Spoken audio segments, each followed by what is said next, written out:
Welcome everyone. I am going to go ahead and get us started because one, I'm a very on-time person, and two, we've got so much we could talk about, and we're trying to keep this to an hour.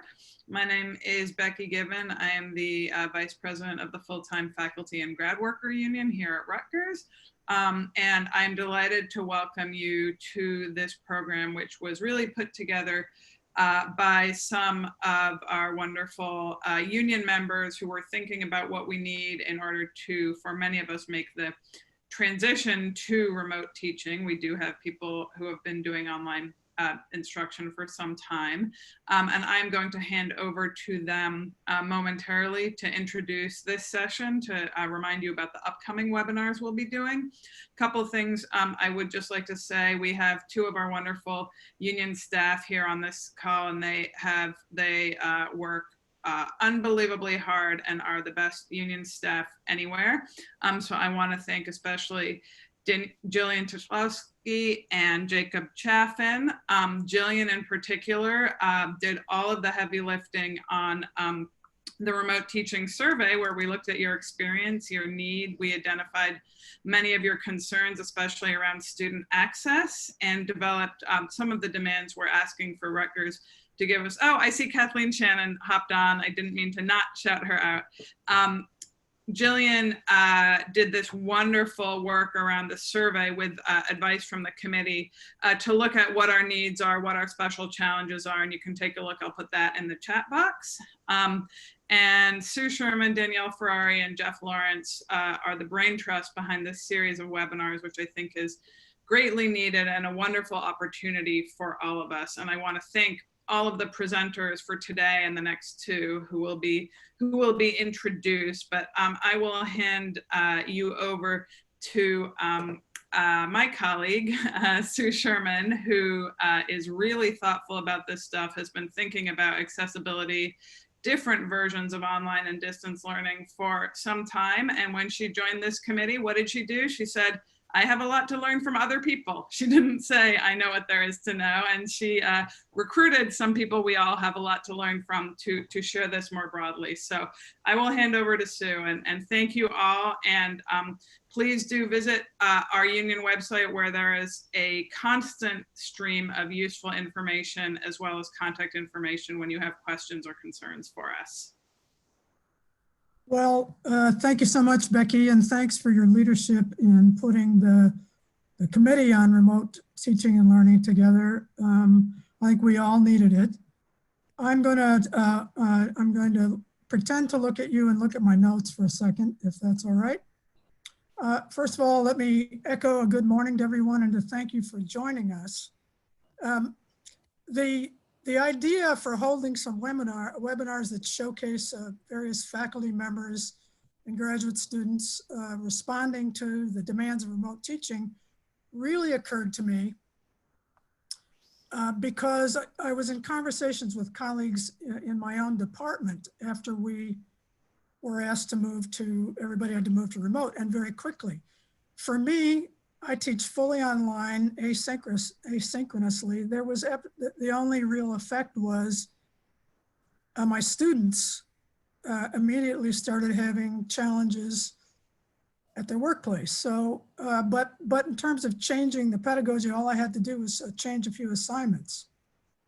But it was clear that many of my colleagues were experimenting and innovating, both with their pedagogy, but also with how to use the technology so they could benefit their students.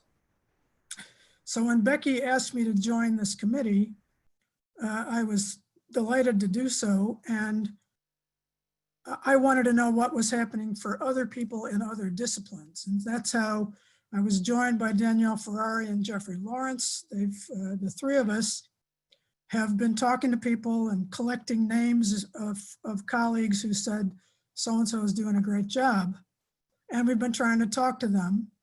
And that led to the idea of, why doesn't the union do some webinars about what our colleagues are doing? And the first person that I talked to is our presenter today, who was recommended to me, Professor Darrin York, who's a professor in the chemistry department And he's also the director of something called the Cyberlearning and Innovations Research Center. So I talked to Darrin.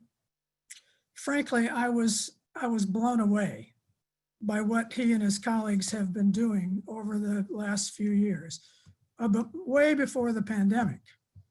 And I'm gonna let him tell you about it, but I immediately knew that we ought to learn more about this.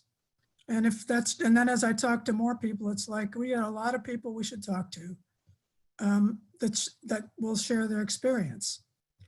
You know, our union has been a long time advocate for putting student learning at the center of our work. And I think what we're going to do in these webinars are great examples of how that's happening in this really crisis situation. So I won't take up more time by reading Darrin's impressive resume to you. You can look him up on the website. I will suggest that everyone mute during the presentation, and we're holding about 15 minutes at the end for your questions and comments, which you can put in the chat function, and depending on how much time we have, we'll get to you at the end. And so now I'm really so pleased to turn the program over to Darrin York and his colleagues. Thank you very much. So I guess I should share things right now. Let's see here. All right. So first off, I wanted to say thank you to everyone for coming today. I'm really excited about this opportunity. And I want to make this a situation where everyone can engage in this talk. So can everyone kind of see my set of slides? So what I'd like to do is have this be a conversation. We're not a huge group here. And, you know, like most faculty members, you know, I could probably sit and listen to myself talk all day, but I don't actually want to do that because of this particular audience. So what I'd actually like to encourage as I go along, I'm going to try to be fairly brief on the details. I got a lot of slides that were prepared by some really outstanding people that are part of my team, but I don't want to necessarily dig into the weeds of those slides because I'd rather tell a story. Tell a story, an honest story about how we got started out, where we are today, what we think our next steps are going to be, but also to engage all of you in a real conversation. I really think that's what this particular forum is going to be powerful for. So I'm going to be bluntly honest about things that we have tried, that have worked, that have not worked, and just give you my personal perspective of what this little adventure has been like so far. And also I recognize that there are many people in the audience that are more expert than me, so I certainly don't want to sell myself as someone who you know, really knows all the ins and outs about remote instruction and things of that nature. We're trying very hard to improve things and do the best for our students, because I really believe that at Rutgers, our biggest asset is our students, and we have a lot of fantastic faculty and instructors that are working towards making Rutgers a great place for teaching and learning. So with that said, I don't want anyone to be shy about unmuting and asking a question, and I'll try to move along at a pretty good clip for this particular series. So, all right, I kind of wanted to start out, if you don't remember anything about this talk, I want you to remember at least two things, and that is one, we have a vision, and the vision is that we want to create a new type of teaching and learning ecosystem at Rutgers. And this was something that we had envisioned, you know, before the pandemic and things of that nature. But the idea is how do you create the type of networks that allow seamless connections between students with each other, with instructions, with instructors, with peer leaders, in a way that's a little bit smarter than typical social networking, where it might not be useful to know that your friends group that likes Metallica is going to help you out with a particular chemistry problem involving balancing chemical equations.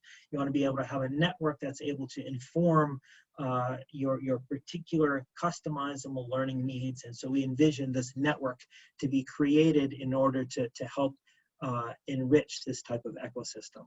So the mission of the Cyberlearning Innovation and Research Center, which has a really fantastic team, is to really create innovative instructional technology that's able to fill needed gaps, that enable evidence-based approaches to teaching and learning to be brought to bear at scale to students. And so a lot of times that does mean in a virtual setting, although what we do is not restricted to virtual settings. It just turns out that because of scope and scale, the virtual setting is one that's very, very important to consider.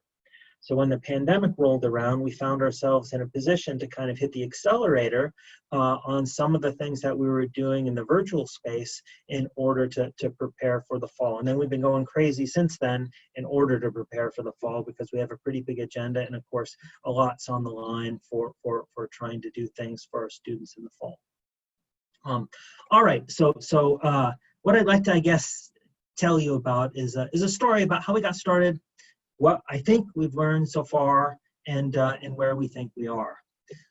So it started out with when I came to Rutgers in 2010, and I was talking over with the chair about what I was going to request for my teaching assignment, and I said, well, I'm interested in quantum chemistry and physical chemistry, and also teaching general chemistry. And the chair sort of said, sorry, what was that last one? I said, well, general chemistry. And he was actually quite happy that kind of a research active faculty was interested in getting in the mix with a large enrollment undergraduate class, and gave me a little bit of leeway to look into things and make some assessments. I've been teaching general chemistry for a while at University of Minnesota, and possibly making some changes, which we're able to do, and that was a nice thing. And so I'll tell you a little bit about that. But basically, I want to let you know how my ideas evolved.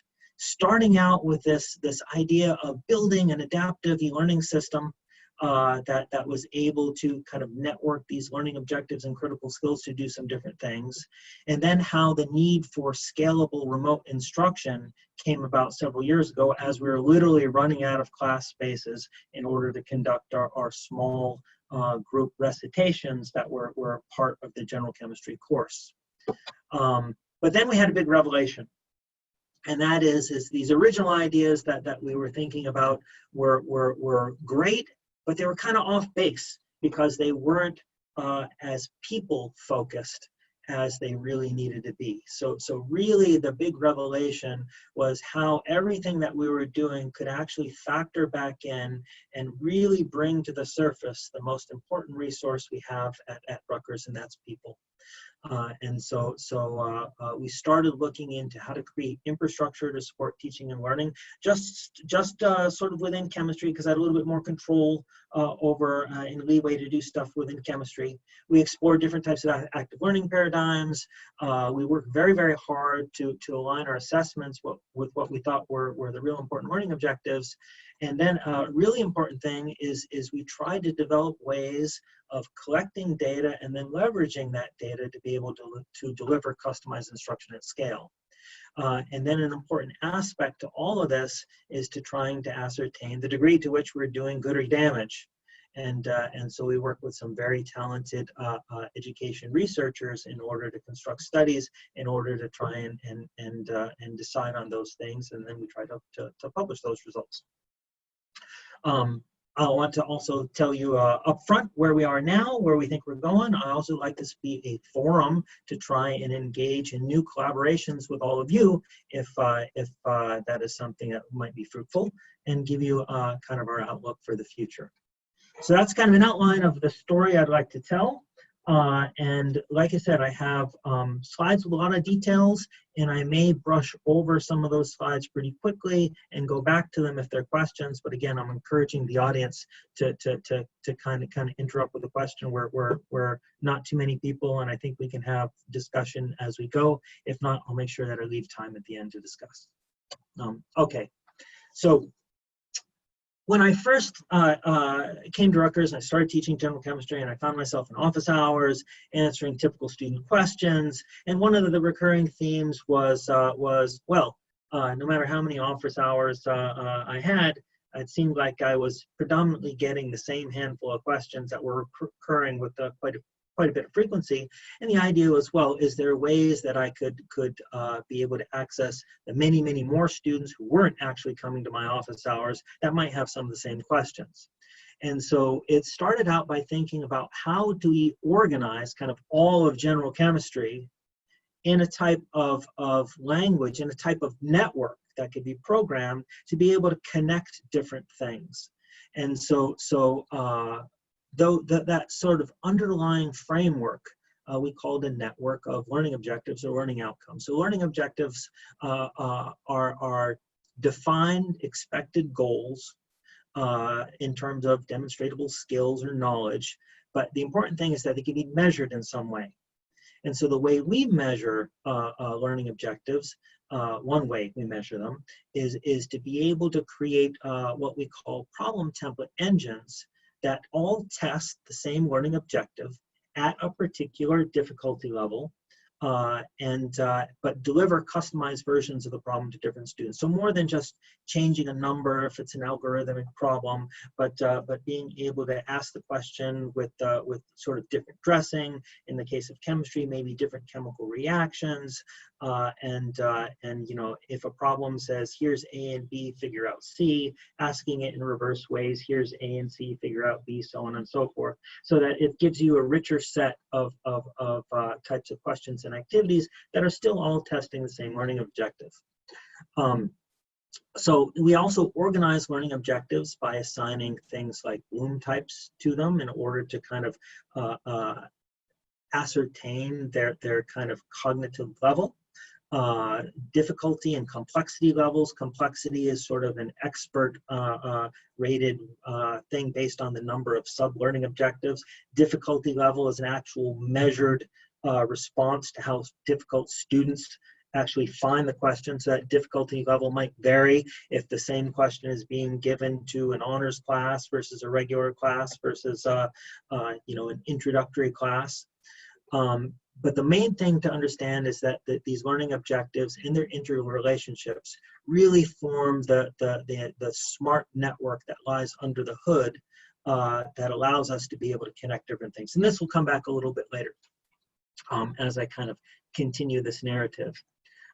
So just for fun, I'm going to show you like an old version of like one of the first things that we were sort of doing with some of these learning objectives. And I apologize, this is in a chemistry context, and so that means that in about 29 seconds, about 80% of you are going to fall asleep. So I'm going to try and be entertaining with this. The idea is we want to deliver a problem where these little things, I don't know if you can see my cursor, are skills associated with the problem that we can turn on or off. So here's a skill where we're asking students to figure out how much yield a reaction is going to be able to produce. And basically it hands them just about everything. It gives them a balanced chemical equation, and there's, it gives them the exact input quantities that they need in order to do this. But there's different versions of this same, and it's delivered in multiple choice, which I hate, and we'll get into that later, and how our newest stuff is much different than this. But again, I'm giving you a little bit of a historical perspective. So here's what the question would look like if we turn on some additional skills where we require the student to maybe balance a chemical equation first, and then maybe identify which one of the reactants might run out first and stop the reaction. That's called a limiting reactant. And so that's another skill that we can present in the problem. And we might, instead of just handing the students quantities that they can use directly, we might give them different quantities that they need to measure out in grams and then make a conversion. And so this is a version of the question where we have other skills turned on. And you notice there's a little thermometer that starts out as blue, like it's kind of easy because there's not many skills to do. And then it gets harder, and we can deliver different versions that get harder and harder as we go up, and more skills are required in order to solve this problem. And so I realize I'm not actually reading you the question because most of you aren't chemists, but I want to give the flavor of the idea of this adaptive e-learning system, which is what I thought was this great idea starting out. And then I backed off and realized that it was only a small part of a much bigger great idea. Or I think it's a great idea. I think all my ideas are great until they're not. Okay, so the idea is how can we then use this information to kind of customize our instruction? So again, remember, this is what I did starting out a long time ago. This was sort of my first pass. It was like, okay, we have all these learning objectives. Students are doing some questions. How can I give students custom feedback? So to put this into context, we're dealing with general chemistry right now, regular sequence, that's 1,800 students. There's about 2,500 general chemistry students every semester. So about 1,800 to 2,000 are just a regular sequence on sequence. So this would be Gen Chem 1 in the fall, 1,800 students. And so how do I give custom feedback to 1,800 students that are all taking the same problems? Here's an example. Can I ask a question? Yeah, please, go. It seems like you're using a pretty small font and I'm having trouble seeing it on my laptop. Shouldn't you like get rid of all that white space and make the words bigger? Yeah, that's probably a good idea. Let me see if I can blow things up a little bit. Is that a little bit better? I'll try and zoom in on the stuff that's important.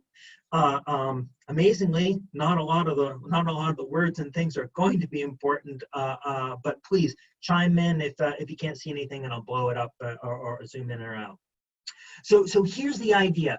A lot of times, students, if we know exactly which questions they're struggling on, and are not mastering, then we can actually customize feedback. And so this was my first pass a long time ago about how we would customize feedback. So what we would essentially do is, let me see if I can, I'm doing something wrong here. All right. What we would do is we would create custom emails to students based on looking through the questions that they were struggling on, and then for every particular learning objective that they weren't mastering very well, we might have some feedback as we notice some common mistakes. And so to give an idea, we might write to a particular student where the idea here is we realize that they were struggling with learning objective 3, 6, and 8 or whatever. And those 3, 6, and 8 we might have flagged based on the learning objectives they were struggling with, possible things that they might be able to do to intervene. So maybe there was an instructional video that we found could be helpful for students that were struggling with this. Or perhaps we knew that, well, it seems like every problem that you're having problem with involves solving a quadratic equation. So maybe we need to kind of remediate and go back over this. And so we would customize feedback based, on the fly before the homework was due, in order to provide students kind of feedback about how they were doing. So this was sort of the idea. And in the end, the idea was a very limited success. And I'll get back to how it actually became much more successful and how it's becoming more successful. But let me pause and leave off right there and tell the story in chronological order.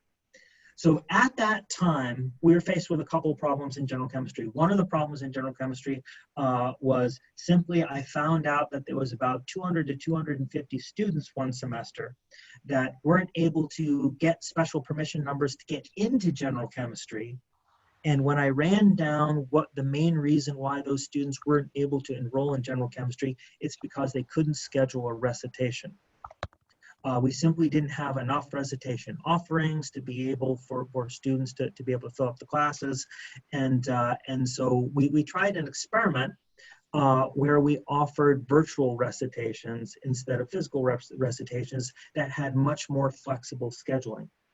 There were many advantages to some of the virtual recitations in terms of being able to save whiteboards. Students could attend as many recitations as they wanted. They could be recorded. And we often found that students were less shy about asking questions. And so there was some success with some of the virtual recitations. Of course, all students have different modes of learning. Some students learn just fine using remote instruction. Others really prefer personal interactions. Some like to be left on their own. Some really require a much more active learning format. So it's not a one-size-fits-all. So there are some disadvantages of going to fully virtual recitations, but there are also some advantages. The point is at this point in general chemistry, we switched all of the mainstream recitations into virtual recitations, so that now all the students were taking virtual recitations instead of physical recitations where we weren't getting the classrooms for it, and a lot of students weren't able to get into general chemistry because of scheduling issues, so on and so forth. So that was a key development.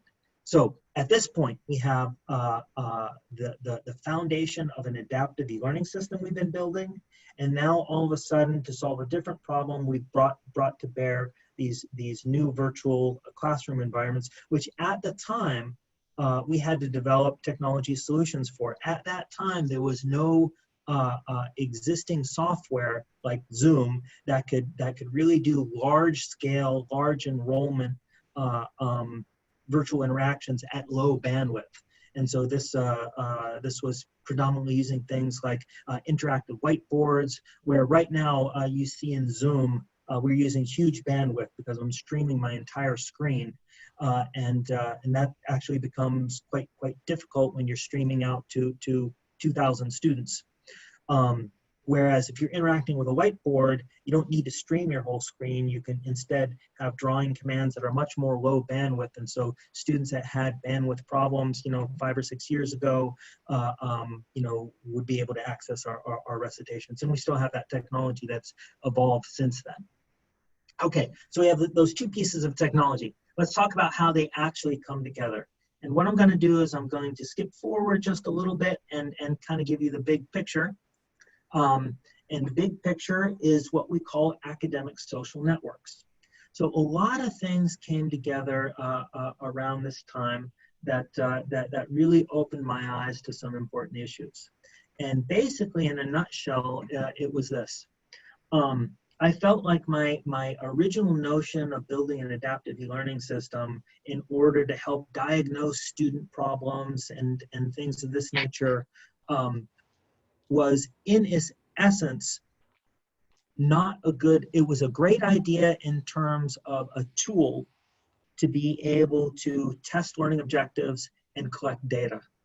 But it was not the tool to actually really teach students.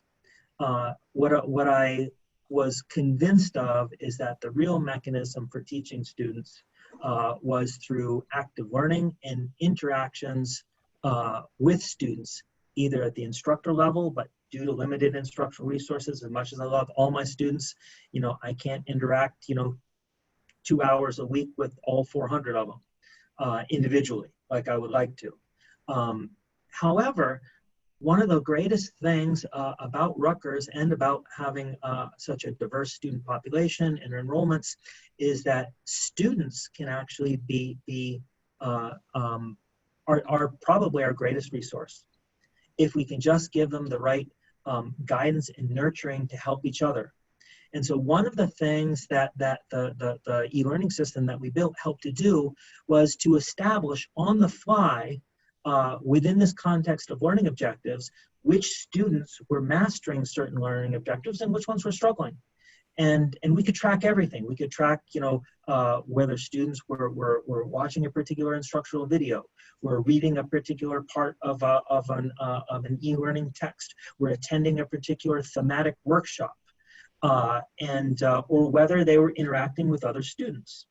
And students that would struggle with a learning objective, if they suddenly found a pathway that allowed them to get over that problem, that would register in the system as a blip. The student's getting this learning objective wrong, and all of a sudden there's an inflection, and suddenly they have good mastery. Well, what caused that inflection point? Was it an interaction with a student? Was it that they worked a similar problem? Did they have a discussion with an instructor? What happened there? That helped us to diagnose.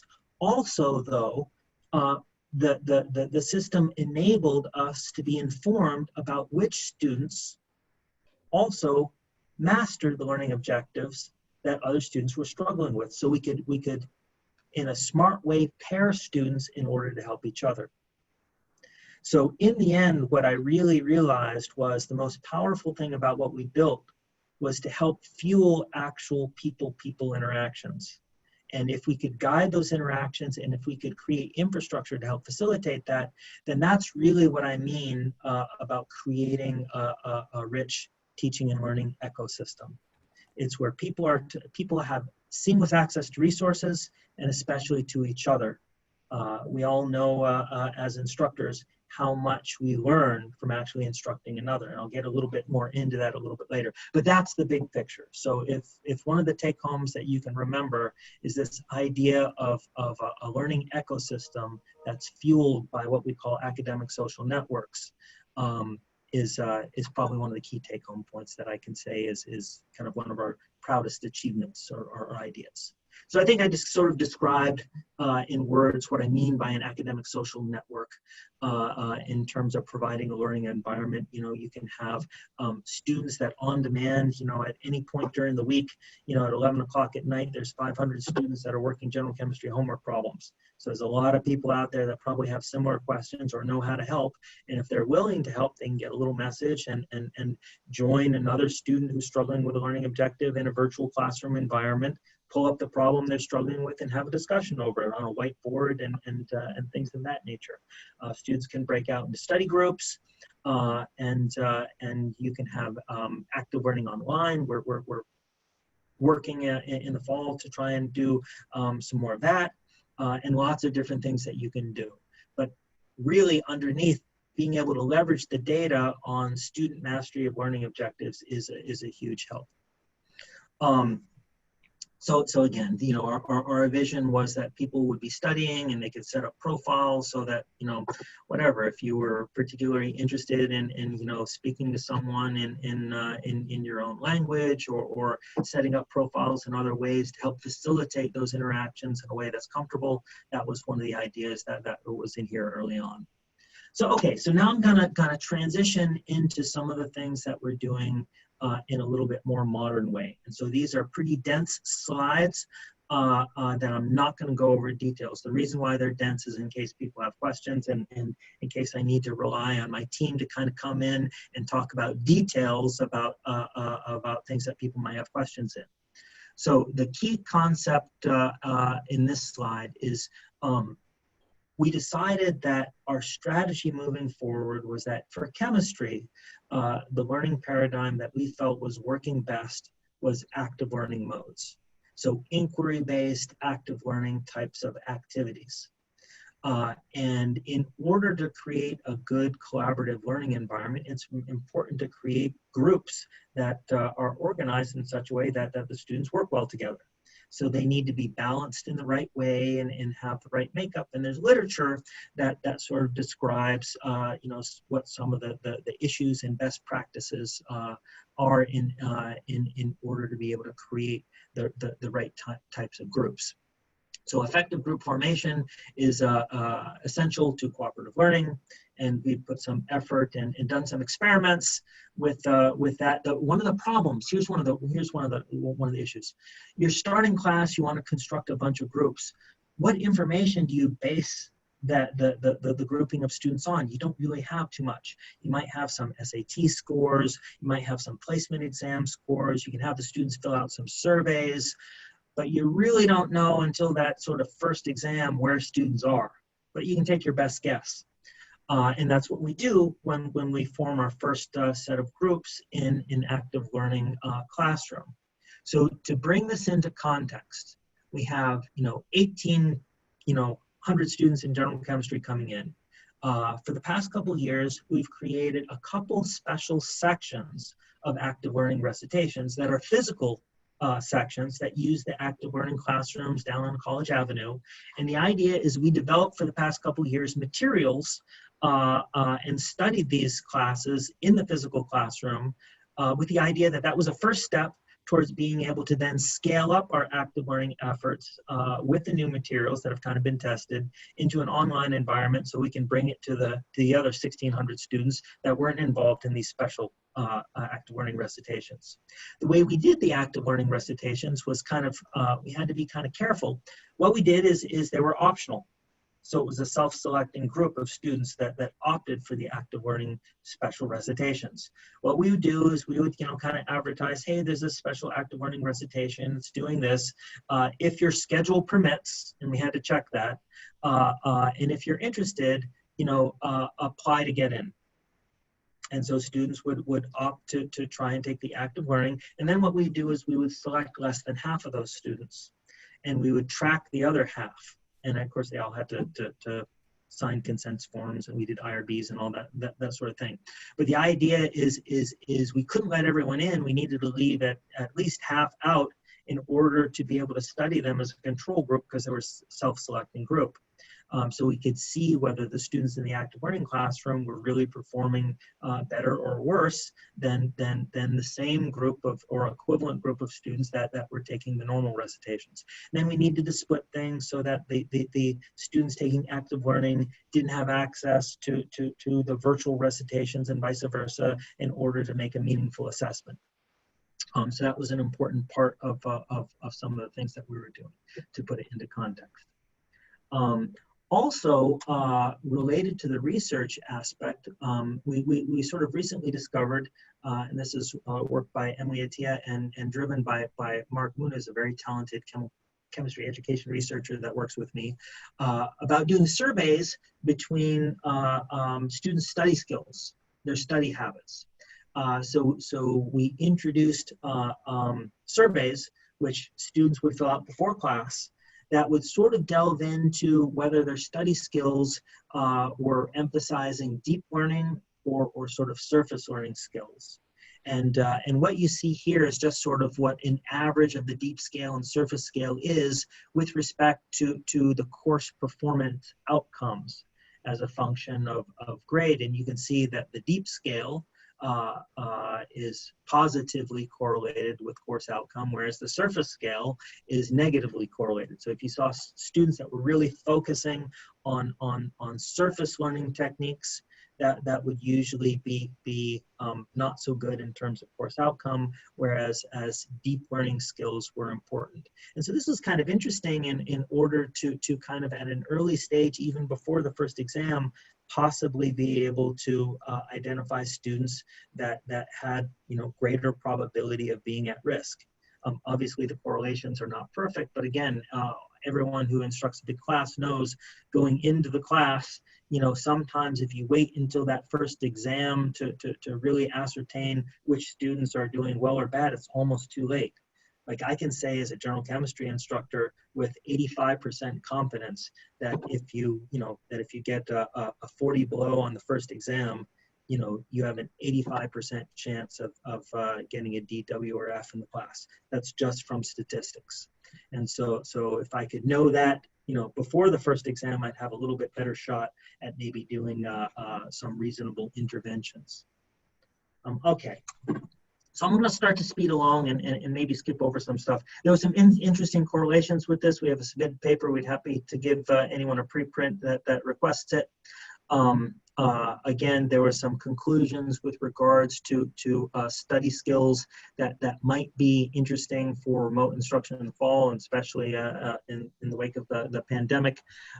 We found that students, that spent a lot of time watching videos and doing not much else were oftentimes at risk.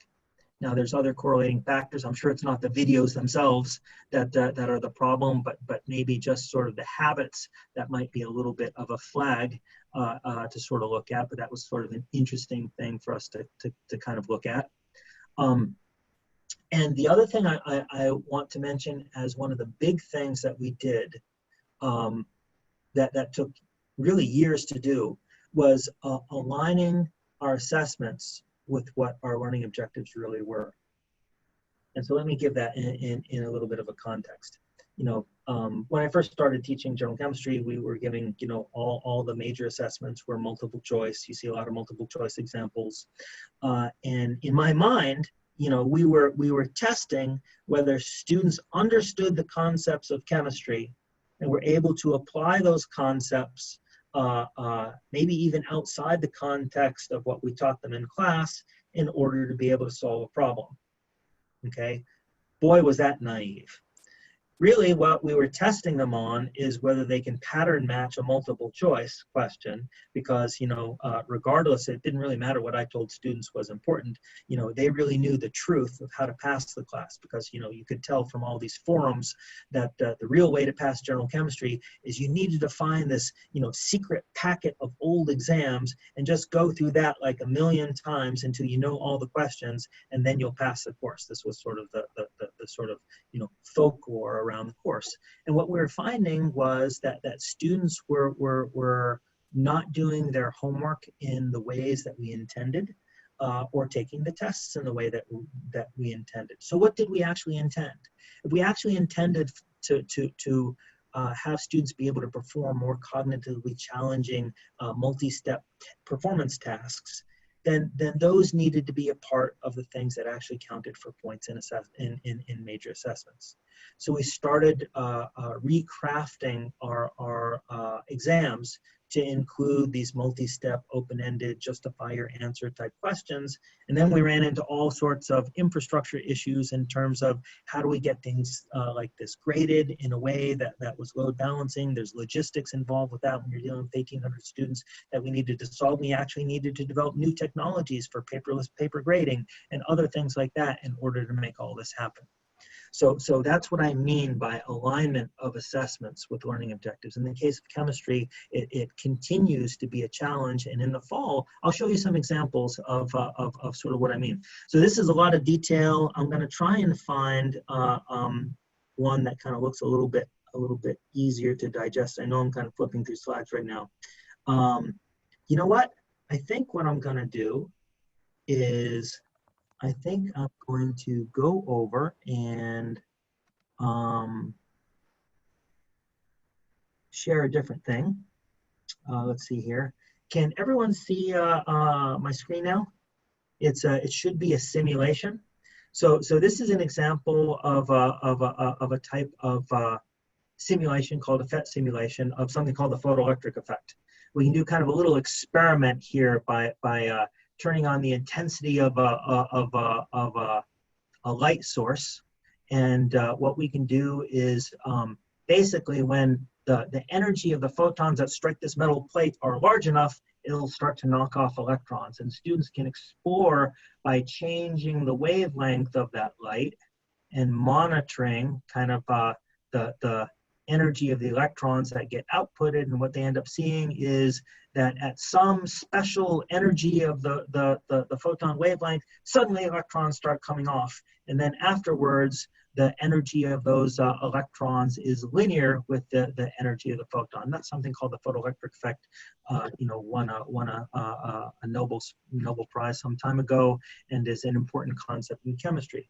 But this interactive PhET simulation, and there's other types of interactive PhET simulations that we teach students how to use, like if we want to go over concepts about the relationship between wavelength and frequency and cycle time and things of that nature.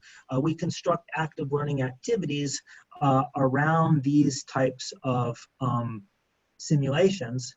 And in some cases, we also design our own technology to be able to allow students, for example, to explore in a visual interactive way other elements of chemistry. Like one of the things, I don't know how many of you have taken chemistry, but one of the things that students tend to struggle with are things like atomic orbitals. And so here's a little example of something that we've been working on in terms of allowing students to interactively query the distribution functions of atomic orbitals and be able to visualize them. And so we create active learning activities around these interactive tools. And then sometimes we even create things like games. So sometimes we can have in-class games where we allow students to this is kind of we call it a Bing orbital game. It's like a bingo game where basically students, from visually looking at this picture of the spatial distribution of an orbital, and this is sort of its radial probability, they need to identify, hey, what orbital is this, and then fill it out on a bingo card. And so it's kind of fun. You can go in different rounds of the bingo game, and it's a lot of fun. We kind of give out prizes and stuff of that nature. So we do some gamification involving some of the tools that we build in order to make things a little bit more engaging. Now, what's nice about all this is this stuff was intended to be done in a classroom, but can also be done fully remotely as well. So we're kind of building up the infrastructure to be able to do that as well. So what I'm going to do is Darrin? Yeah. Can you, I just want to let you know that we have 15 minutes left. So I'm wondering, can you maybe like wrap up in a couple minutes just so we make sure that we go Sure. to Q&A? Yep. And then I think some of this stuff will also come out as we're taking questions. Yep. Yeah, I think let me just interrupt for a second as well, Darrin, because you told me some interesting things about how you've been able to build on this when you had to move remotely, and I think that's important for folks to hear. Okay, sure. So I'm going to kind of go through. I've talked about learning objectives, so I'm kind of going to go through. This is really sort of one of the main slides, and touches upon your point, Susan. So the idea is that this network of learning objectives really forms the entire network from which we can connect students with different resources. So what are some of those resources? Things like online textbooks, our adaptive e-learning system, our problem templates. We have work problem video libraries, so that if students working a problem and wants to know, hey, people created some videos that might help me out with this, or that the system has learned through machine learning that in fact a student that has a signature of struggling with these learning objectives has a benefit in being able to watch a particular video, then it can suggest that video as an intervention, right? Kind of like an Amazon model. You know, students who have struggled with this learning objective have found this video useful. Also asynchronous discussions, but most importantly, this synchronous interaction. This is the student interactions, okay? And so let me just go to one other thing and mention that a piece of important infrastructure, and this is the last thing I want to talk about, a piece of important infrastructure that has really helped to fuel our active learning endeavors and our work with students is the creation of a teaching internship program, and also related to that, a certificate in chemistry education program where we train. So we take like it's a program that's kind of can also be done in terms of an honors capstone, where we select the top 5% performers in general chemistry and invite them to interview for a program. Much like if you've heard of learning assistance before, it's similar to a learning assistance program, but not exactly the same, although we borrowed a lot of ideas from a learning assistance program. They get trained in teaching pedagogy and become peer leaders. And we get about 60 of these a year that sign up for courses, and if they do a couple of internships and take a pedagogy course, they can earn a certificate in chemistry education, and that can serve as a capstone honors project, for example. So they're fantastic students, really fantastic students. Not all of them get into the program; they have to interview. So it's not important. It's important to be academically prepared, but also prepared in other ways and really wanting to help students. And so this was a program that was pioneered by my graduate student, Emily Attia, who's getting ready to graduate. But we have a rich program that supplies peer leaders to help students in active learning classrooms and outside of active learning classrooms. And what's interesting is Emily just published a nice paper on this, and the paper was not focused on how the peer leaders were helping the students struggling, but instead what the benefits of being involved in the peer leader program were to the peer leaders themselves. It turns out this is just a win-win situation for not only the students that are struggling, but also the students that are engaged in the program. So I'm extremely proud of all of Emily's work in putting together that program and that curriculum and getting that off the ground. And now it's a rich, sustainable resource in chemistry. And so to kind of conclude, there's too many people to recognize. All the people at the CERC, the technology specialists, the chemistry education researchers, you know, Kate Lee, Mark Muniz, James Chun, Enrique Alba, the entire fantastic technology team, all really outstanding individuals and dedicated. Also funding from NIH and NSF have helped to move this forward. So I thank everyone for your time. I'm very happy to take questions, comments, criticisms, whatever you got. Great. Thanks so much, Darrin. I'm going to be facilitating just the Q&A part. Can you, just so we can go back to the screen so we have everyone's faces, Darrin, can you go off Stop from sharing? the screen? Yeah, stop sharing the sure. screen. And just two things for people, if you want, you can either raise your hand or put a question in the chat.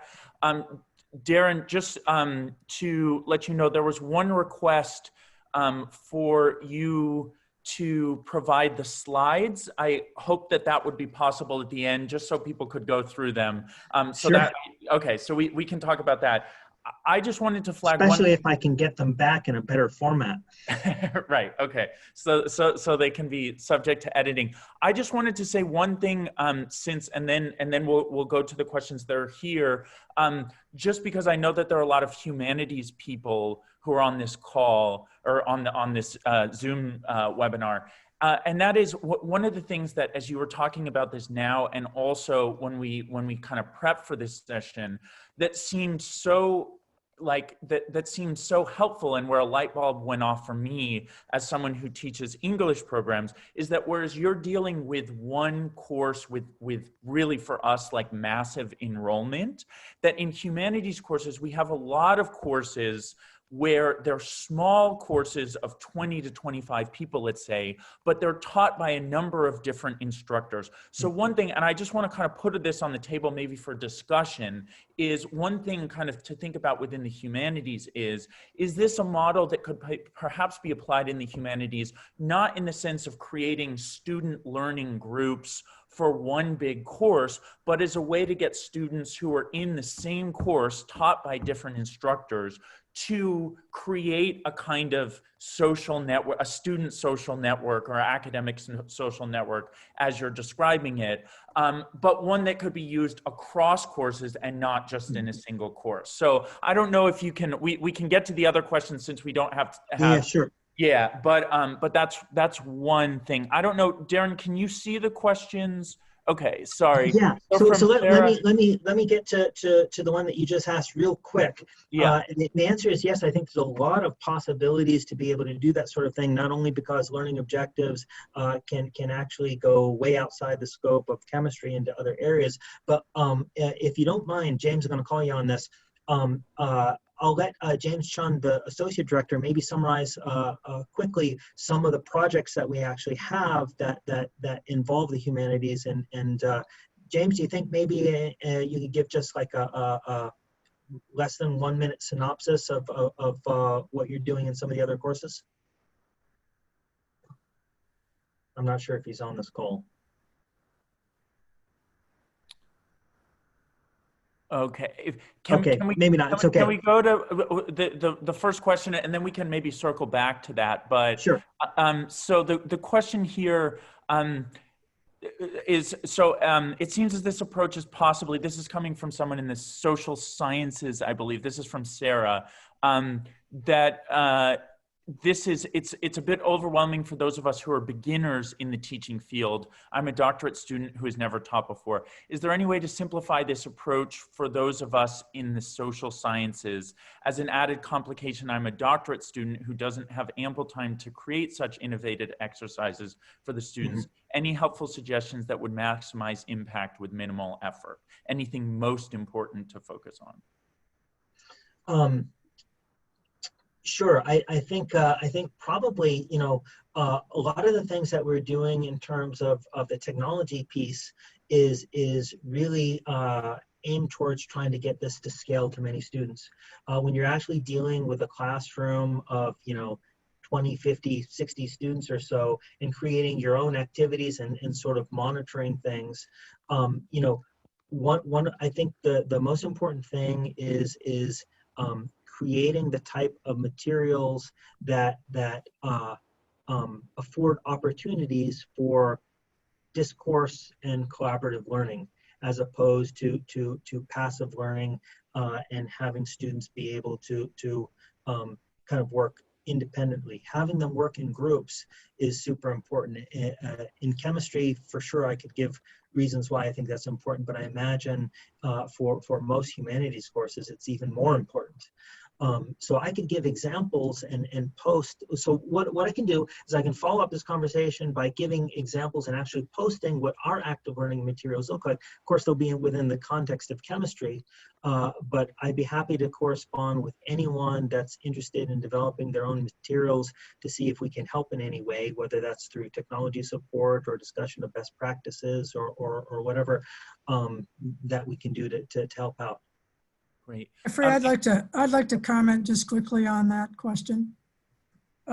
If you notice, at the core of what Darrin and his colleagues were talking about was the careful definition of their learning objectives, and then the careful matching of their assessment mechanisms to the objectives.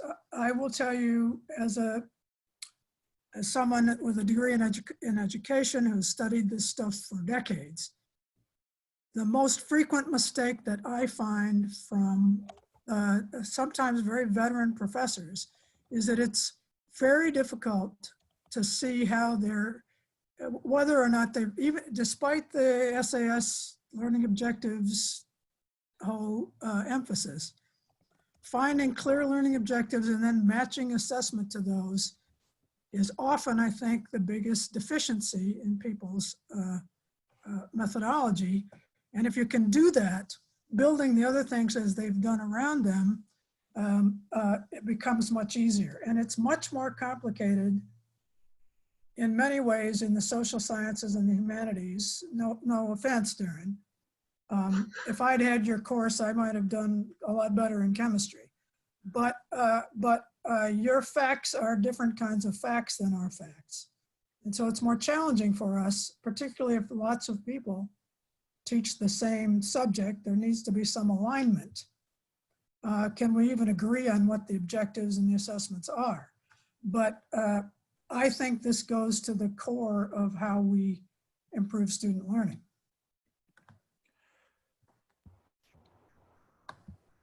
Thanks. Back to you, Jeff. Yeah, thanks, Sue. Yeah, I think that's super helpful. There was a follow-up question. Mark has posted a number of good strategies for those who are able to access the chat.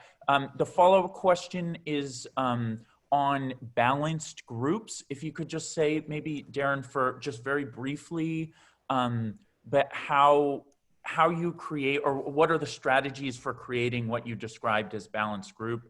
And then it looks like we have a question after that from HiPat. So if you want to respond first to the question of balance. Sure. I mean, there's a lot of literature about how to construct the best groups based on what information you have, and Mark Muniz would be probably the best person to have a detailed discussion about. But one of the problems, we basically try to construct groups that are balanced in terms of having kind of students that in general, we don't try to put all the high performing students in one group and all the low performing. We kind of try to balance things out in terms of what we perceive as their ability, but also other metrics like self-efficacy. So we have, like, oftentimes when we have homework problems, before a student actually submits a homework problem, we ask, hey, how confident do you feel about the answer to your question? Am I very confident? Am I not very confident? And it doesn't count for any points, but it helps us to ascertain, hey, is this sort of, kind of an alpha type personality type that will confidently try and lead a group. The worst case is when you have someone that's very confident but doesn't know what they're talking about. They'll confidently lead everyone down the wrong path. And so you want to kind of also balance efficacy. There's also gender and ethnic considerations. But here's one of the frustrations. When we first start the class, we actually kind of have to guess as best we can in terms of actual students' abilities. After, like, for example, the first exam, we have all of a sudden a much richer set of information. And one year we redefine the groups kind of after every major assessment. In the end, a lot of students found that real frustrating because, heck, they just spent, a month trying to get everyone's schedules together so they could meet outside of class. They're finally getting into that workable dynamic, and now they got to change groups. And so now we're kind of in this hybrid type situation where we take our best guess. We kind of ascertain how well is the groups working. We do confidential sort of, confidential surveys to the students saying, hey, would you like to kind of consider switching groups? So if a group really wants to stay together, we keep them together now, even though maybe they're not the best balanced group. So we try to factor that in, and we're always looking for other ways to improve. But that's sort of things in a nutshell that we've tried so far with some success. I'm noticing that we're coming to the end of time. Jillian and Sue, is it okay if we go for maybe like 5 minutes just to wrap up? Does that sound okay? So let's go to Hi Pat. So what's the question? I'm looking, it looks like it's a hand that's raised. So yep, go ahead. Yeah, hi. Thanks. So I just have a quick question about forming the groups as well. So you mentioned the 538 survey, personality survey, and could you say a little more about that? How do you get them to take it, and how do you see their results? Sure. So most of the time we conduct surveys through, like, before you can start your homework, take the survey sort of thing. So that's part of our online system. But I don't know, Mark, would you like to kind of comment a little bit in more detail about the surveys and group formation? Yeah, sure. So couple things. That one of the things is that the one that we had used for the past couple of years to create groups, at least at the outset, was based on a combination of self-concept. It's based on a valid and reliable assessment to gauge how do students feel about chemistry, math, but then also about academics in general, right? Since we don't have a good gauge about their knowledge coming in, so to speak. We also asked them, some other questions pertaining to demographics, et cetera, that helped inform, trying to create heterogeneous groups as much as possible, so that students get used to working in an environment that will and should reflect the professional environments and future educational environments that they find themselves in. Those groups can be adjusted after assessments, depending on what the group dynamics are like. What we've usually found to be, I think, useful most recently is taking kind of a hybrid approach, just determining, okay, there's going to be some students that really form a strong intellectual unit. And so you don't necessarily want to break that up, right? But then there might be groups that either are having sort of interpersonal problems, or there's maybe just too big of a disparity between, student skill sets. And that might have to be tweaked and adjusted afterwards, right? So I think the goal of an initial assessment is to create those initial groups and then make perturbations, keep an eye out along the way. A couple things that I know for sure I'll be using in my class this coming year, and maybe will be implemented in some others, are two things. The first is that there's some evidence, folks in the social sciences might have heard of the Big Five personality assessment. It's sort of a valid and reliable assessment of personality characteristics. There's actually a great implementation of this on 538's website. If folks know Nate Silver's fun website, that can be used to get scores along the 5 dimensions of personality. There is some evidence in the literature that constructing groups along a couple of the dimensions from that survey can be productive or counterproductive depending on how you structure the group. So that's something that I'll certainly be adding into the mix in addition to the self-concept stuff to try and, balance things out better from the outset. The other thing that I want to sort of reintroduce that I haven't done in a few years is what are called self and peer or self and group evaluations, where periodically you can have students, of course, anonymous to each other, provide assessments of how they feel they're performing in their group and how their group overall is performing and how their peers are performing, so that you can get sort of periodic feedback about how all these groups are really feeling and make adjustments as necessary. And then finally, one of the things that's super important is to, I think, have a class norms session, especially in classes involving a lot of discussions, a lot of collaborative or cooperative learning. You really want the sort of norms of engagement to be in place at the beginning, not only for, for practically getting through the work, right, and making sure people stay on task, but also for issues of equity and inclusion. So Jeffrey, I think we're really out of time. Yeah. I want to thank Darrin and his colleagues for, I thought, really an interesting and inspiring presentation. I want to thank all of you for joining us. And I want to thank the union for making this possible. To Danielle, who's back there behind the scenes, and Jillian and Jeffrey, of course. And we want to invite you. There are 2 more scheduled, and you'll find those on the union's website. And we are in the process of talking to others, and probably will, there'll probably be, in addition to the 2 that we've got scheduled now, probably several more over the course of the fall semester. So again, thanks everybody, and thank you, Darrin. Thank Thanks, you. Susan, and everything. Thank you. Yep. Thanks, everyone. Just to let you all know, the information I've posted in the chat about the next 2 webinars.